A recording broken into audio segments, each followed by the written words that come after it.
Welcome, everybody. Thank you so much for joining us at Space Cowboy Books Online this evening. I am your host, Jean-Paul, and tonight we are here to celebrate Zen and the Art of Starship Maintenance and Other Stories, fabulous new collection from Apex Publications from Tobias Buckell.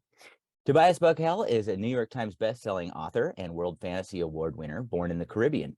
He grew up in Grenada and spent time in British and U.S. Virgin Islands, which influenced much of his work. His novels and almost 100 short stories have been translated into 20 different languages. His work has been nominated for awards like the Hugo, Nebula, World Fantasy, and Astounding Award for Best New Science Fiction Author. He currently lives in Bluffton, Ohio with his wife and two daughters, where he teaches creative writing at Bluffton University. He is also an instructor at the Stone Coast MFA Creative Writing Program. Thank you all so much for joining us. I'm going to hand it over to Tobias to read an excerpt from this short story collection, and then we will move into the interview segment of the event. If any of the audience has questions, please feel free to drop them in the chat, and we will try to get to all of those. Over to you, Tobias. Thank you so much. Well, I'm going to do something just boringly conventional and read the very first story here, which should take about exactly 10 minutes that I was suggested I take up.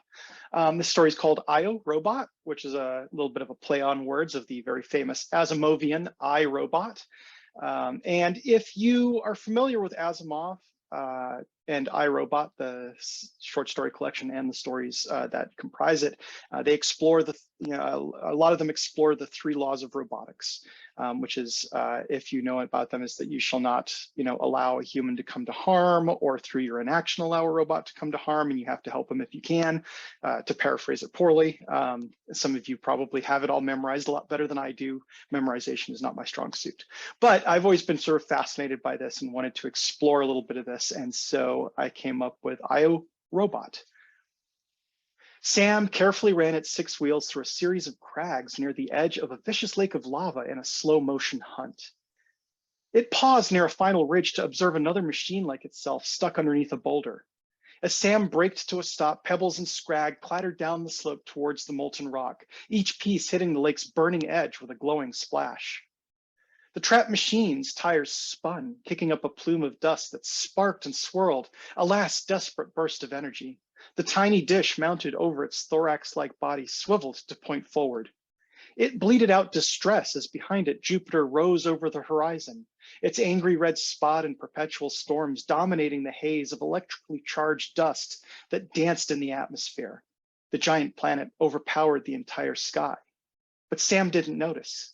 It waited for the other machine to quit struggling as it ran out of backup power, and then Sam moved in. The tires were the most valuable and prone to failing. This machine's tires had seen better days.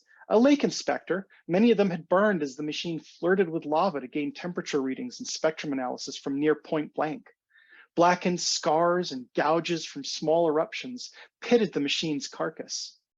With one set of optics keeping an eye on the lava, claws and drills, diamond-tipped saws, all actually meant for geological work here in the dangerous environment of Io, Sam methodically dismantled the other robot. Later, the spare parts hidden away in a mountain cave, Sam perched on an outcropping high over a vast plain of smoothed rock.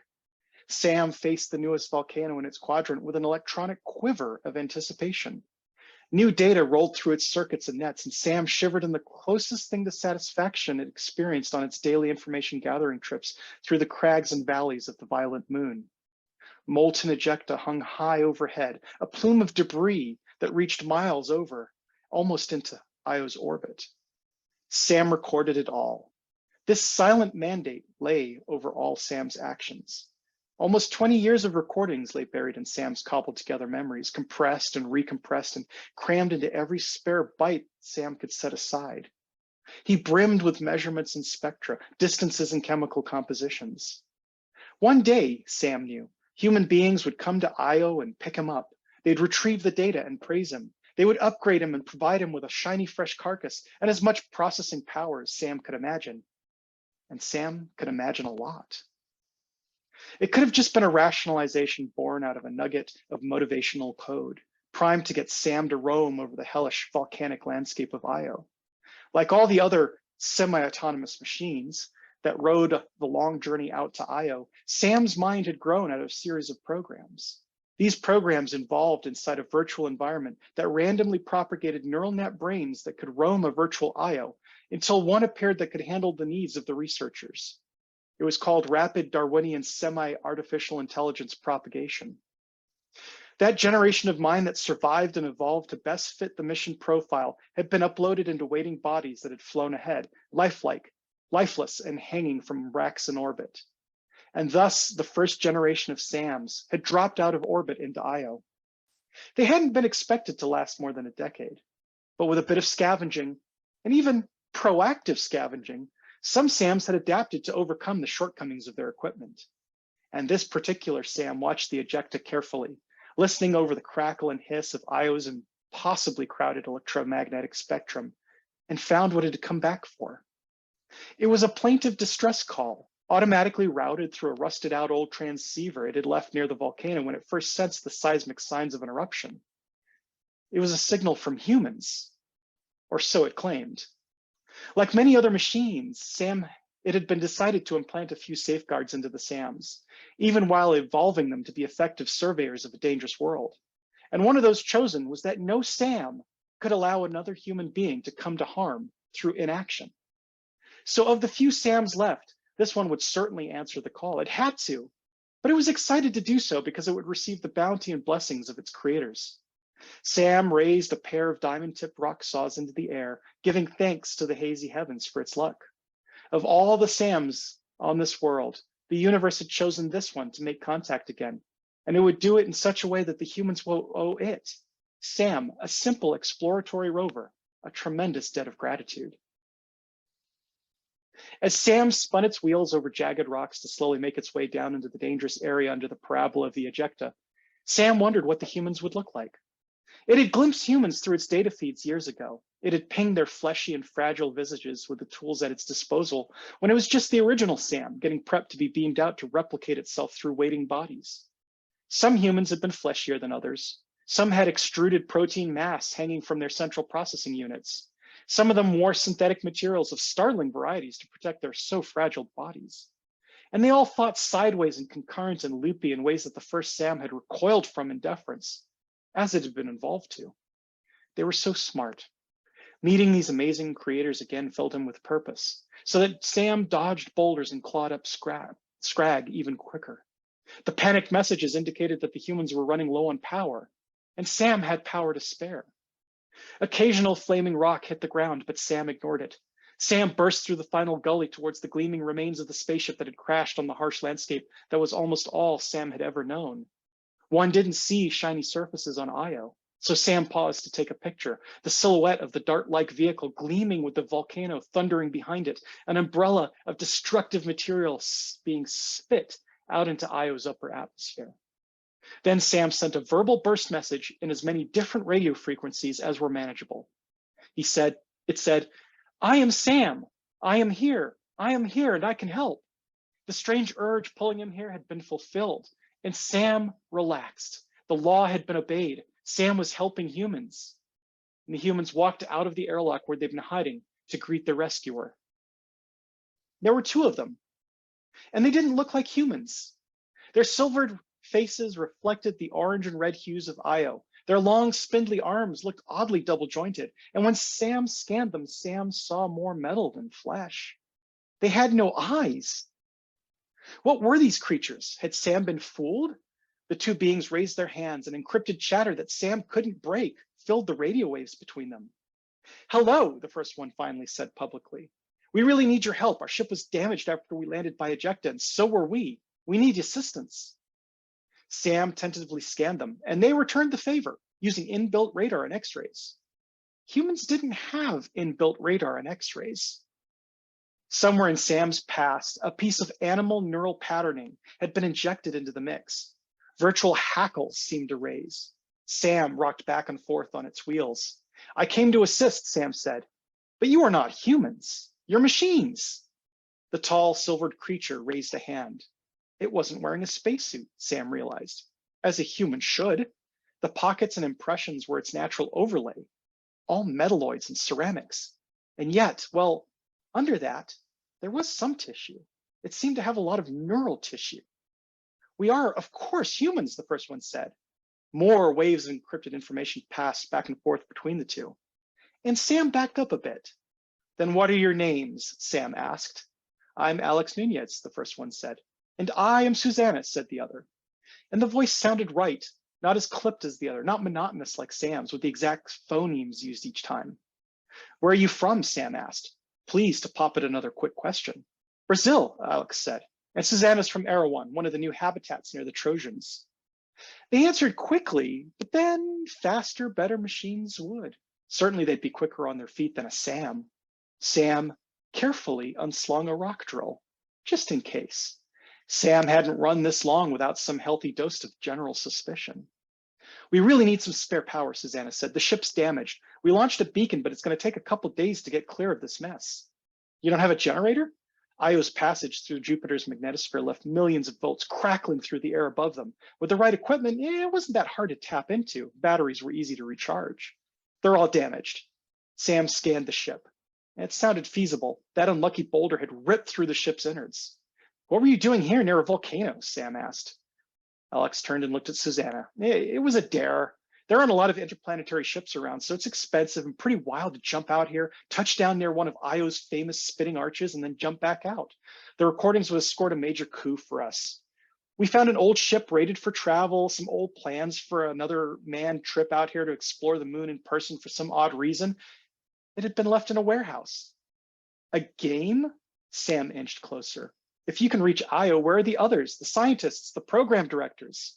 The two silvered faces smiled. They still had mouths. There's none of that anymore, little robot, Susanna said. Hell, when the repeater buoys in orbit died, we figured you all died out here as well. Things are different back there now. A lot of changes since you were sent here.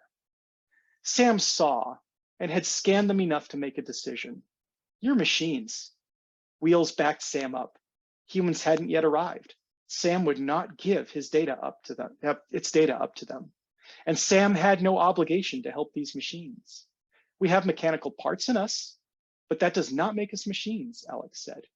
I will not be giving you batteries or spare parts, Sam said. Hey, robot, Susanna's words snapped out, all high gain. Would I be getting pissed off if I weren't human? You have an inbuilt obligation to help us. Don't you dare walk away. Sam paused. I can emulate anger as well. Sam started listing off swear words in random pairs over the radio, turning up the volume with each one. That's just using a dictionary, Alex snapped. He was good at modulating impatience, shifting in place and furrowing the metal on his face where his eyebrows would have been if he had been a human. You tell me you've turned your back on exploration and curiosity? Sam asked. We have everything we need near Earth, our world, resources, and there's no lag time. We're all part of processing power and communications grids, the likes of which you cannot imagine. Sam considered that. Sam could imagine a lot of computing power. We order you to help us, Susanna said. But they were just machines, so Sam continued to back up. Human beings are now more than human. The only kinds of humans you're thinking of that live without technology, they remain in little enclaves. Everyone else is a variety of shapes and forms like us, Alex explained. That's why we look different. A lot's changed in the few decades since you last saw a human. Machines, Sam replied. My basic neural patterns are taken from a person. That doesn't make me human, just human-like. I'm a semi-autonomous machine. You're just an autonomous machine. What difference does it make? Okay, even if we are machines, come help us. Share your energy. We're running on reserves here. Share the energy, and then we go home. No. Sam was just a few feet away from an outcropping that Sam could vanish around. I won't share batteries. You're machines. You have things I need. Things you need? Susanna asked. Spare parts. We are not spare parts, Alex yelled. We are human beings. You have to help us. Ah, desperation. What incredible emulators. What fine software. Sam was excited. Whatever chips they ran on would serve him well. I did not survive in this terrain this long without understanding my mission priorities, Sam said. To do whatever I could to attain data about this moon, to store the data I could not transmit back to Earth until contact was remade. And contact has been remade. We'll take your data back. We'll help you upgrade. You're making promises you cannot or will not keep. Sam disappeared behind the rock. I need your spare parts to survive and carry out the mission I was tasked. If I let you continue operating, you will only tie up my resources. The pair of silvered machines emulated grief, and despondency by the foot of the ship as Sam watched from a secluded spot. Manipulative. They hoped to trick him still into believing they were human. Smart machines. Their eyes weren't on the strange beauty around them. The plume of debris arcing miles over their heads, the looming Jupiter cast shadows, or the dance of ionized dust. And neither were Sam's eyes, even though Sam recorded it all. For the post-humans with their power dimming, it was a dare gone horribly wrong. And for Sam, it was a patient wait for yet another set of reserve parts. Parts like the extra storage units he'd scavenged from failed Sams, it was filling even this data into right now. Others will come to recover our bodies, Alex told Sam, even though Sam couldn't see him. I will deal with those machines carefully too, Sam said. They wouldn't be tricked into thinking they were humans ahead of time again, no. And then eventually, the silver machines did not respond. Days later, perched on the crag of a mountain measuring the rise of rock during Io's high tide, Sam watched a rare confluence of Jupiter's moons line up in the sky. It took a picture. Humans like those sorts of astronomy photos. When they came to Io to get Sam, one day, they would appreciate its artful framing, the timestamp, and the incredible compression of the data. And it would be a good day when the humans finally came. That's Io Robot. Thank you so much for sharing that wonderful story. If anyone in the audience has questions, please feel free to drop them in the chat. So Sam is a wonderful character. What a brilliant opening to the book. And Sam is only one of many non-human characters featured in your stories in this collection. What difficulties arise for you when dealing with different species and robots versus writing human characters? You know, I think Sam is like incredibly human, right? Sam is doing his best to understand a world around him and navigate within, you know, his boundaries that are its boundaries that have been handed to it. And it's, you know, it's more the fact that the world has changed around Sam that trips Sam up, right? Happens to the best of us. I think the fun part, I don't think I've successfully created much in the way of aliens or robots that are fully robotic or alien. I use them to sort of explore the human condition. And often I'm kind of trying to think about how we treat otherness, right? For Sam, you know, he could have been raised and created to have empathy and to help, not because of being ordered to, so that Sam resorts to legalism to figure out what is the definition of human or something that could be helped. But Sam has been given, you know, the humans cause their own demise by thinking that a set of legalistic 3 laws, sorry, Asimov, solve the problem, right? And that legalism fascinates me, right? I first started, I mean, you always notice it. I'm ADHD and non-neurotypical, so there's this thing called, there's a thing that comes with ADHD where you respond to social injustice a lot like stronger. It hurts you on a fundamental level. And so for as long as I can remember, I've always looked around and seen people being legalistic, like Sam, and how they define who is human and who is not, or who they should extend their own resources to. And so for me, I just wanted to explore that and, you know, kind of look at how we trip ourselves up. I mean, it wasn't those post-humans that caused their own demise. Well, they kind of did by being dumbasses and, you know, going on this trip. But it was humanity itself that kind of set that thing in motion by saying, like, you know, you can do whatever you want as a robot if it's not a human, you know, and once that blurs, what does that mean, right? That law is really simple to follow if we have a really clear distinction between what a robot is and what a human is. But like, I wear glasses, right? I use a secondary brain for all of my notes. And since I got COVID and have some neurological difficulties post-COVID, that fumble with the words right there is one of them. I'm relying on that external brain more and more to kind of keep track of my thoughts and ideas and not lose them and create connections. And I'm having to relearn how to be creative and to be a functioning human. And I'm using my phone a tremendous amount to compensate for neurological difficulties. And it's like, so what does that make me? right? Like if I could have a chip that I, implanted into my brain that served some of the same functions of the iPhone right now in terms of helping me remember things and make connections and do some of my research, I do that in a heartbeat. And at what point does that start to mean that I'm not, authentically OG biologically human? And despite all of the warnings science fiction has been so adept at giving us about these issues, where do you think this is going? Do you think humanity is going to make these mistakes as we build robots? And of course, AI is a big conversation these days. Well, so one of the things that's always bugged me about robots is I truly believe, when I talk to people, I say something like, what are robot rights? And people often have a giggle, right? Because it sounds silly on the face of it. I think these things are important to think about, not because I think that robots are inherently creatures that have full minds that we're taking advantage of by having them, take on labor, but because of the corrosive effect on people who treat them the way as other, right? And I've been thinking about this since I first saw Star Wars, and their bar says, the barkeep says to them, "We don't let your kind in here," right? As someone who's mixed race, that line lands differently. That, like that has always to me indicated a sort of dark side of Star Wars that has never been super grappled with until I was watching Andor, why I stand for Andor like ridiculously hard, right?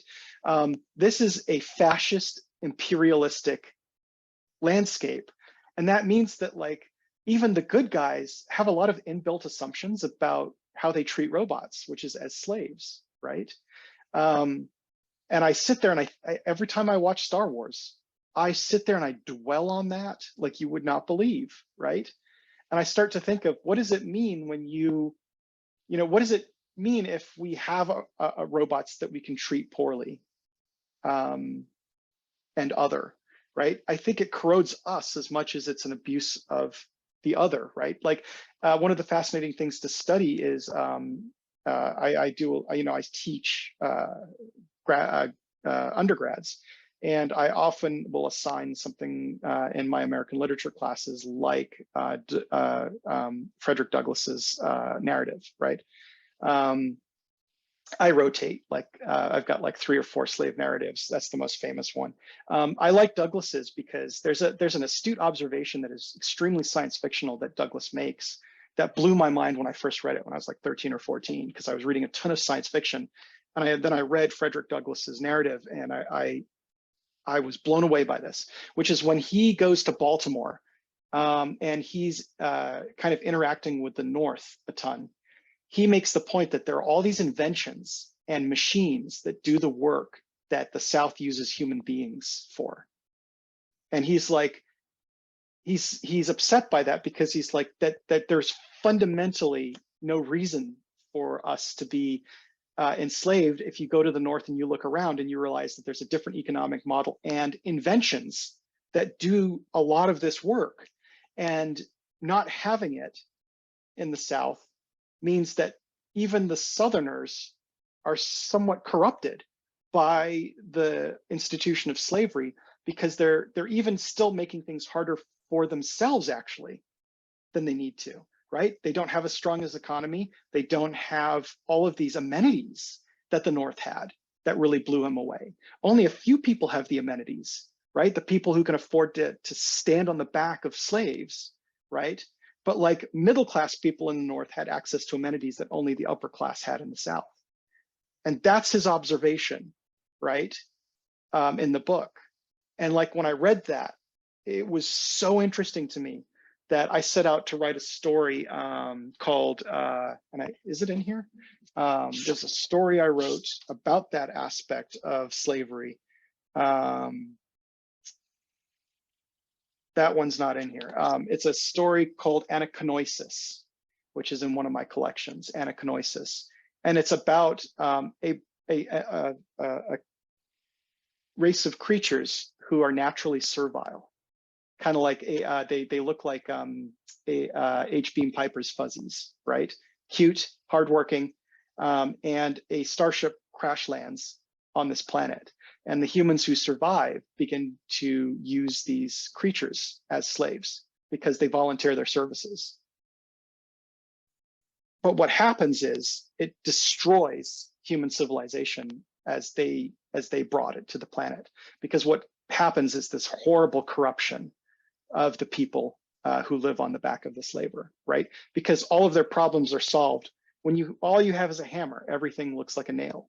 So they reach to use this tool for everything, even if it hurts them, even if it doesn't make any sense, right? And it ends up being their complete and utter downfall, right? Because they're unable to get out of that model, right? And see what needs to be done. So like when I think about that, I think, wow, if like artificial intelligence built into robotic forms that are doing all of our work for us, what are the second and third order implications of that, right? So that's just stuff that I'm always wrestling with. I don't think I have like easy answers or great insight, but it's just sort of like, I keep kind of looking at these third order consequences and saying, I want to poke at that because I don't think people are looking at that, you know, and that's going to bite us in the ass, right? Like we can set up a set of 3 rules for AI right now. And if AI decides that we're not a human being, and, you know, if we decide that like, enslaving robots is fantastic, if robots decide that we're robots, what happens, right? Like it's so what we want to do is model and raise the kinds of partners, robotic partners that we want. And we want to do these things in such a way that we're not corrupted. And so that's just the kind of thing I think about a lot. Yeah. Sorry. I laugh because like, if not, I would be horrified and cry. So. Well, it's an extremely pertinent conversation today, and will increasingly grow to be one. Yeah. One thing that really stuck out about a lot of these stories, most of them really, and really resonated with me, is that most of your characters are working class, and they're often up against big companies as their adversary in the story. What does this mean to you, and what inspires you to write about this class dynamic? Well, I mean, I started my life out blue collar, and now I'm a professor and sitting in an ivory tower. But I would love an ivory tower, to be honest with you. Everyone who keeps saying I live in an ivory tower, like I certainly don't make the money that an ivory tower makes. But I mean, I came from very, very humble backgrounds. I was very food insecure growing up. You know, all of my fam. I'm a first generation college student. No one, you know, that I didn't have access to those things. I didn't think I would be doing that kinds of things. So I do have that kind of fundamentally blue collar kind of perspective. That's kind of pseudo baked into me from the get go. But interestingly enough, I think in my writing, more of that comes from the fact that I grew up on islands. So I'm very interested in power dynamics. I grew up on small islands that politically, economically, are, you know, almost invisible to the greater, you know, I don't want to say world order, like there's some conspiracy of a world order, but what I mean is just sort of the world landscape, right? The islands are not necessarily noticed other than as a destination for vacations, right? Those one note narratives. And so from a very young age, I mean, I grew up in Grenada in the 1980s. So my earliest memories are of the US invasion of Grenada, right? The idea that your country could completely be steamrolled over by another, and there's literally nothing you can do about it. Like it would be laughable for an island of 100,000 to have any impact against the US Army, right? Like it was never going to be anything other than a one-sided battle. And you know, people in Grenada can talk about intervention versus invasion. I'm not kind of making a policy statement here in terms of Grenadian and Caribbean politics, but those are just my early memories of the fact that like you can live in a country that's this small, and some other country can make a decision that completely changes it, right? For better or worse, right? So it's not even so much what happened that I'm kind of hanging a flag on. It's just the fact that it happened at all, right? Other countries are large enough to have like a civil war, and the US does not invade and restore order, right? It just happened. It happens with smaller countries with way less power.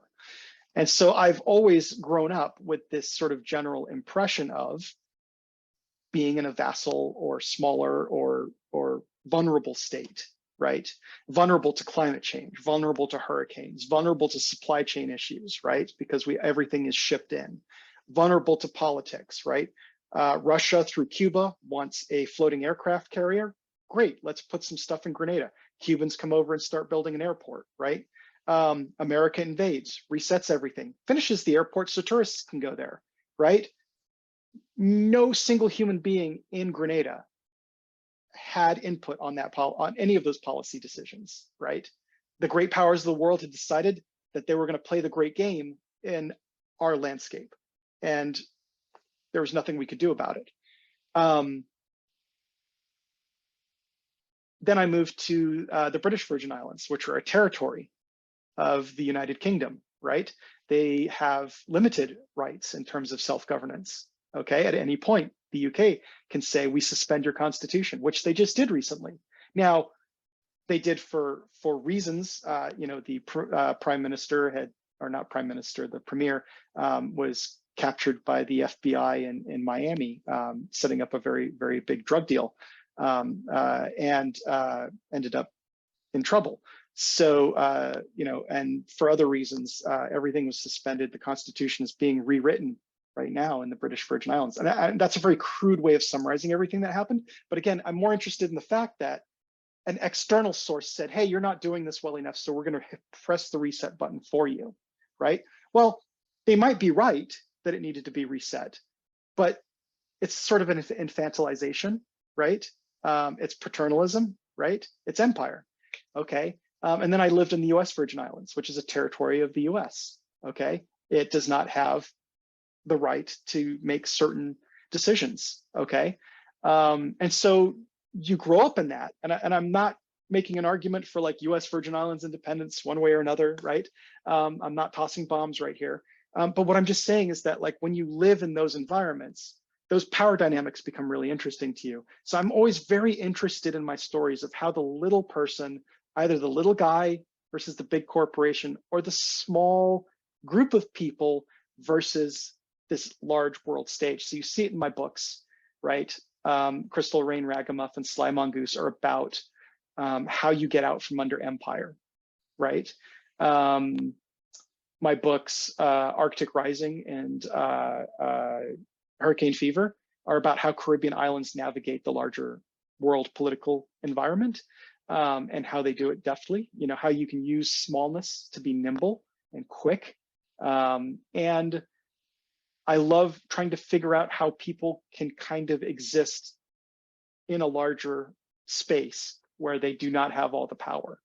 And that also does come from being, having lots of friends and family who are, non-white, and, understanding how this is daily life for them, right? And at times for me as well. So I'm always kind of like poking at who has the power, how are they wielding it, and how are you navigating the hallways of great power? Thank you. Which, Those which makes themes, it sound like I write the most dreary things ever, but actually, the stories in this collection were all very fun, and a lot of them felt lighthearted. However, that theme definitely was resonant throughout. I definitely connected with that element of the book, and you made it entertaining. So yes. for Well, the audience here, it this is the wasn't Caribbean preachy. experience, right? Right. We write calypso songs about like the Yankee dollar. Okay. That's, we write, we make jokes about this. We talk about it. We make art about it. We post murals about it. We use art to process this. How can I exist as a smaller institution, a smaller entity in a large world? Speaking of Calypso, in the story, The Mite Slinger, it's a collaboration between yourself and Karen Lord. Yeah. How do you go about co-writing a story, and what are the challenges and strengths for you when writing collaboratively? Yeah, this is really interesting. So when Karen is a Bayesian writer from Barbados, right? And just a wonderful human being, one of the smartest people I know, and I really love her work. And so we spend a lot of time chit-chatting, as colleagues, and we got to talking about maybe doing a collaboration. Now, collaborations are always fraught because it's an easy way to lose a friendship. So I'm always really worried about it, right? I've had some friendships suffer because of collaboration, right? And in this case, nothing published, right? The suffering falls apart before you get to sending it out. Anything that I've published has been a wonderful experience with those collaborators. And I've tried a number of different things, and the thing that works best for me is something I learned from Carl Schrader. When we wrote a short story together, I drove up to Toronto and spent a 3-day weekend with him, and we decided to write a story, underwrite the costs of the weekend. And we wrote this story together, and Carl taught me this method that he'd come up with another writer, David Nickel, I think. And what they came up with was the system where you have a laptop and shared between the two of you. You come up with an idea for the story. You come up with a rough kind of idea of where it's going, and one of you writes the first line, and you pass the laptop over to the other person. The other person edits that line and fixes it so that it sounds a little bit more like what they want to do, and they write a second line that's new, passes the laptop back to the other person. They edit the first line, edit the second line, add their third line, pass it back. And you just keep going back and forth line by line until you have a paragraph. Okay, now you've dialed into a voice that's probably 50% you, 50% the other person, because every story has its own voice, right? So once you start ping-ponging back and forth like that, you start to find something in common that neither of you is editing too much. Oh, if I do it like this, he's not going to fiddle with it.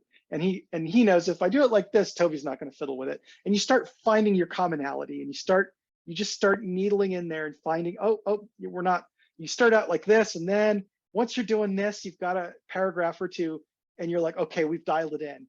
Now you write a paragraph while I sit here and read some facts that we need for the next section. Okay, he's got a paragraph, hands it back to me. I revise it, I write that next paragraph, I hand it back to him, he revises mine. So now we're going paragraph by paragraph, right? And we're cooking a little faster, and we're dialing in the voice, and it's going great. And once you've got a few pages of paragraph by paragraph, then you're like, okay, we know where the story's going, we have a voice, we've got a few pages. Now let's really quickly sketch out what scenes are coming next, and we're going to alternate scene by scene, right? You write this scene, I write the scene that comes after that. Now we're going back and forth, swap, swap, swap, swap. Okay, and we can co-write, now I'm on my laptop writing a scene, and I'm going to email it to you so you can drop it in here and pass the laptop to me, and then you're going to grab this laptop. So you just go back and forth like that. And in 48 hours, we'd written I think 12,000 word short story, right? That we sent out. And because you've been going back and forth, it's tightly edited, right? Didn't need much of the way of a pass. And so we sent it, we sold it. It was fun. It was reprinted in a year's best. So if you're a programmer, there's this thing called peer programming, where you have two seats, one keyboard. One person sits over your shoulder and looks at the code you're writing and kind of offers suggestions and keeps track of the 30,000 view. And then you swap every 15 minutes or so, right? It's the same kind of idea. And it's really effective in programming. So it's kind of the same idea. So when Karen came to me and said, let's do something together, I was like, I had an anthology invite, so I was like, I've got the anthology. I know what what we can do, and we came up with this story. And it was my second time doing it with Karen, and we used Skype and Google Docs to do the same thing. And that's even faster because you don't have to pass a laptop back and forth. So in 48 hours, we wrote that story in 48 hours. Most of it was written while I was at a PopCon, because you just sit at a table and hawk books, right? Most people just walk past you and try not to make eye contact, right? So it's just like, I mean, if I'm going to be sitting here for 8 hours for 2 days in a row, I might as well just have my laptop open and an earbud in one ear, right? And so I just told Karen, hey, if I stand up, it means I'm selling someone a book. If I sit down, we can talk. That's it, right? So if I was sitting down, we were working on the writing and doing our thing. And if I saw someone coming towards me they wanted to buy a book, I would just stand up and interact with them. And I wrote it while I was at this PopCon with her, and we had a blast. And again, that was another story that ended up in a year's best. So clearly I should do more collaborations. That is an excellent use of time management there. Yeah, Wonderful. yeah. Um, so one of the first things I noticed when reading this book is what an expert world builder you are. In short stories, you don't have a lot of space to do this. Um, Tell us a bit how you pack such rich worlds into such short stories. Oh, thank you, thank you. Woof. I've been doing this for 25 years. I mean, world building is just basically like one of the aspects of expository narrative, or as like we like to call it in science fiction, the info dump. And so packing it all in there, I've spent a lot of time thinking about how to cut expository narrative into stories. And there are a bunch of different methods. You know, you can use conversation if it's done badly. It's, as you know, Bob, a telephone works by picking it up and waiting for a dial tone. The mechanical actuators have numbers on them. You press those connect to a switchboard, and and then you can talk to a person through lines that run across the country. That's bad science fiction reads like that, right? You have to find ways to have people argue about a dropped phone call, right? The world has to impact the plot, the characters' lives, the characters themselves have to come out of the world building, right? I think one of the things that's hard about learning how to write is you get your lessons in silos. Today in class, we're going to talk about character building. Today in class, we're going to talk about world building. Today in class, we're going to talk about plot, right? They're all the same thing, right? Your character comes out of the world, right? And so aspects of character have to be tied into the world building, right? Sam, for example, as a character, the world building that was done there is all world building that relates to Sam as a character. There's lots more world building that I had in my head about how this story came to be, but the fact of the matter is it takes away from the story and distracts, right? It's just for my own edification. But like what's important is when I'm talking about how Sam came to be and what his personality is and how he thinks about things, I'm dropping world building in there. But I'm only doing it if that gives you a better idea of who Sam is and why he is who I keep calling him he because his name is Sam, but that was a joke. He doesn't. But Sam is, Sam is a product of Sam's environment.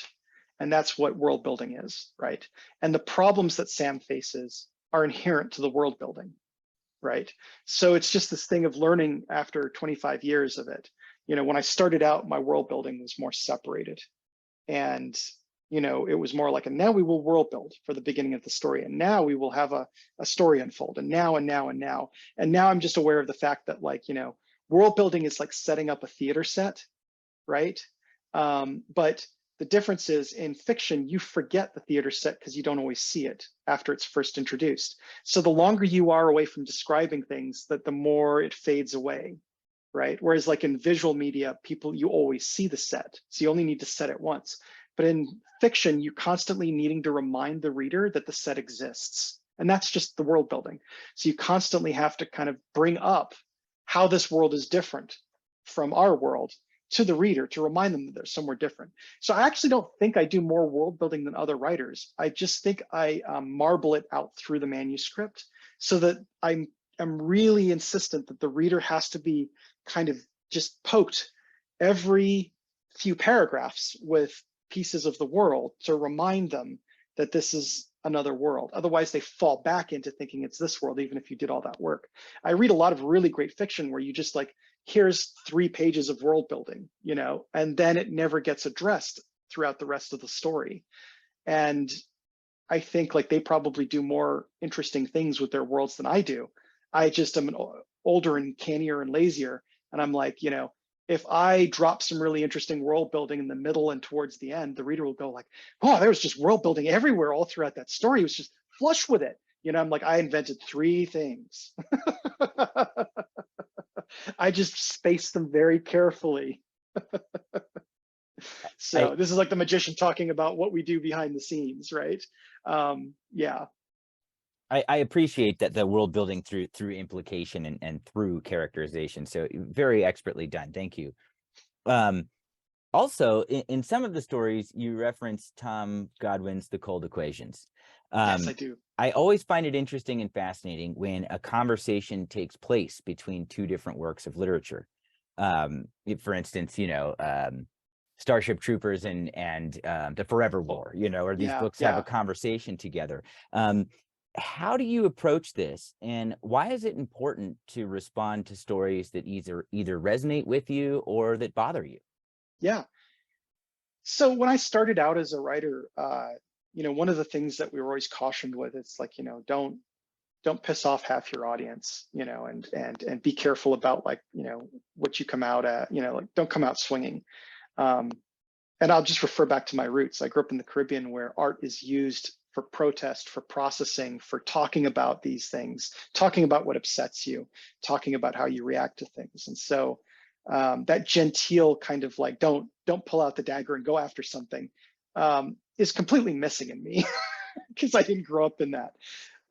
And The Cold Equations is a startling story.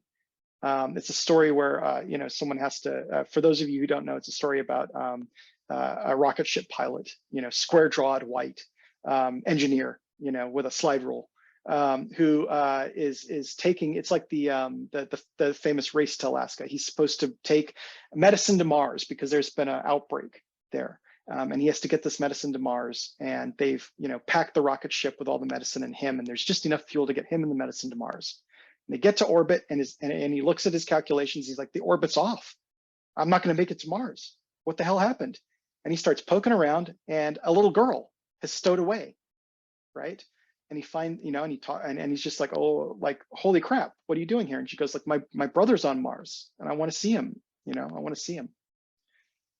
And he goes, like, you've doomed us, and you've doomed all of Mars by getting on here. We don't have the fuel to get to Mars, right? And so they start doing some calculations, and he calls back to ground control, and they figure out that they're if they get rid of the little girl, they've got enough fuel to get to Mars. And so it becomes an ethical dilemma, right? The rocket ship pilot, because he's a square-jawed hero, is kind of like, I could jettison myself out the airlock, but the little girl doesn't know how to fly a rocket ship. She's not qualified, right? And they can't jettison the medicine to save the little girl, because if they jettison the medicine, then everyone on Mars is going to die. So the only logical outcome of this is that they have to jettison the little girl, And so he explains it to her. He explains to her the cold equations, and she, in a moment of enlightened, sacrifice, dons the spacesuit and steps into the airlock and blows herself out of it. It's very sad. It's also total bullshit, right? Like, what mission parameter control group of people launches a dude into outer space with absolutely no margin, right? It's just not how it works, right? It's just totally counterfactual. But it's a great trolley experiment thought, right? And when you read it, it evokes emotional reaction from you. But I've always just felt like this is bullshit. Tom Godwin, I don't know him, never met him. Wonderful human being as far as I've known. I've never heard anything negative about him. But the story drives me nuts, and always has ever since I first read it. And so I've written 3 responses to it in my time. Every time, like, what happens is every 5 years goes by, like 5 years goes by, I purge myself, I get my anger about that story out onto the paper. I like, and then, like, time goes by and I feel good. And then after about 5 years, I'm kind of like, I'm still mad about this. And I'll write another story that's just basically like, this is bullshit. And so the first time I just reacted to the story itself. The second time was just kind of this, like, I'm still not done. I have another thought, and also, and then the third time I was reading some science fiction history, getting to know the roots of the field I live and work in, and found out that, like, Tom Goodwin himself did not want that end. Joseph Campbell basically forced it on him to get the story published, right? It was a meet Campbell's requests and get the story published, and, like, have money on the table, and feed, and or find a solution. And I guess according to this thing I read, he and a couple other writers spent forever trying to come up with a better ending, and they couldn't. So Campbell won. So I view this now as Campbell's story, right? And that pisses me off even more because I've got beef with Campbell, right? He was racist, all the ists, right? And had a horrible effect on our field for many years. So, I'm kind of like forgive me, old guard, but I'm kind of generally in the fuck Campbell category when it comes to like our roots. I'm going to throw some bombs. So like the third story, the third time I wrote about it, it was basically kind of like me getting upset that Campbell did this, So yeah. Well, I have to say you really stuck it to him, because in one of these stories you found an ethical solution to this problem, which is wonderful, wonderful. So yeah, take that, Campbell. And how dare an editor tell writers how stories should end? There's a little bit of that in me too. I have a lot of oppositional defiance. It comes with the ADHD.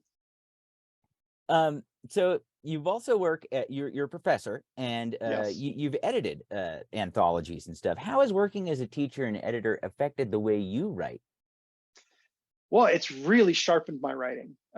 Being a teacher, particularly in the last 3 to 5 years, has really leveled me up because I think Richard Feynman said that if you can't explain what you do to a 5-year-old, you actually don't understand it. And that for me has always been kind of, Feynman, we've discovered, problematic character, but like, that little truth nugget fascinates me, right? No matter where it came from, I sit with that in my head. And there's this like counter, thing where they're like, those who can't do teach, blah, blah, blah. It's very insulting. My wife is an amazing teacher and professor, and that has been her main goal, to be just that, right? She's, and she's an amazing person who sacrifices a lot of herself in just trying to teach people. She teaches intro. She doesn't even like, most teachers suffer through teaching intro so they can teach the advanced classes, which is what they really love. My wife loves bringing people in to her specialty, right? She just loves that. And it's so insulting that people would say things like that. I have discovered that teaching grad programs, teaching undergrad, doing workshops and teaching things has forced me to kind of sit there and examine why and how I do certain things in such a way that I can teach someone how to replicate it. And that is damn hard, right? Because it requires you to stop self-mythologizing and to really dig down there and look at your craft. Okay. When I first started teaching, the way I taught was more like, people giving me manuscripts and I would just try to fix them.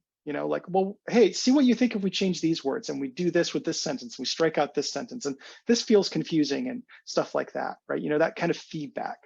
But what I was really interested in is, because that's a lot of work. I'm a lazy person, right? And I think some of the greatest inventions in the world come from us just being lazy and trying to get out of work.